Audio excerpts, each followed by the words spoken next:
Okay, well, I've successfully replaced the HID headlamp bulb on this side of the car of the Toyota Vitz or Yaris 2005-2007. I'm just in the process of boxing it all up now. So remember, you've only got 3 10mm that hold the headlamp into position. So that's going to be one of them.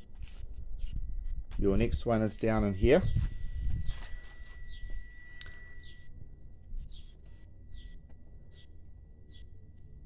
Okay, just in there.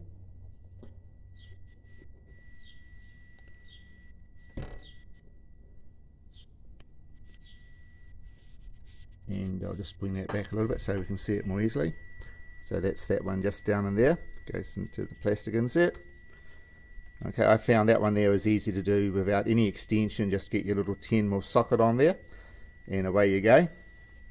And then the other one, which is the tricky one, well, both of these ones here, the front one and also this one on the side, is why we had to take the bumper out or prise it loose, is this little one in here is the third 10mm that goes in and holds the headlamp fixture in place.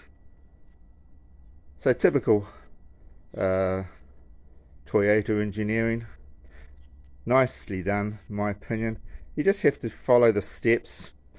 Don't try to look for too many shortcuts. There are some things where there isn't really a satisfactory shortcut. Prising the front bumper back is a pretty easy job. I haven't gone and done anything over to this side of the car, so it's only really just going to line it up, put the clips back in the front here, and it's after I've tightened up the 10mm, and then just fit the little clip back in here again, this little one here.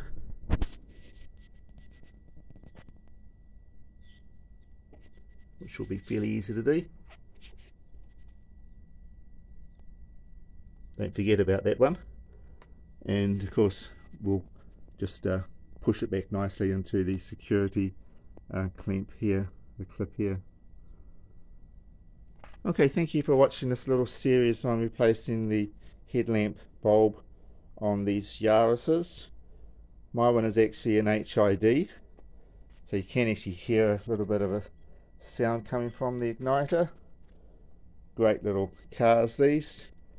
I keep spares of these lamps. I have had to do this one here in the past, but this is the first time I've had to do this one. So I'm using a 6000K lamp on both sides. Gives you quite a nice colour and pretty good range as well.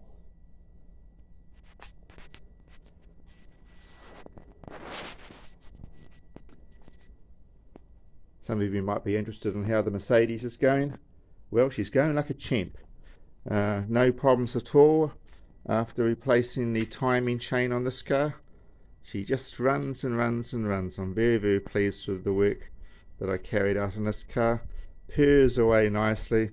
No rattling up front like you get with the timing chain when they start to stretch.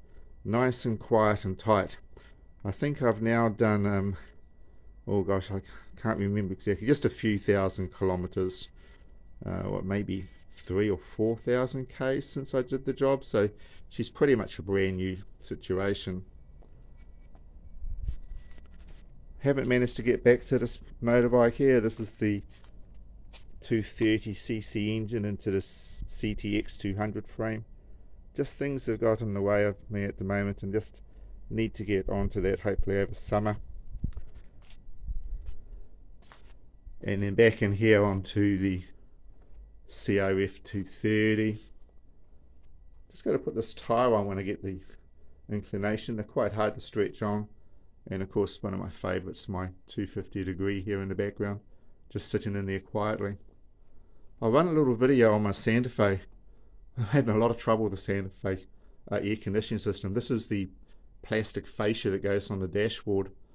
But problem with my Santa Fe is what's happened to some other people's Santa Fe's is that the heating won't work on the driver's side zone, only the cooling on both sides and heating on the passenger side.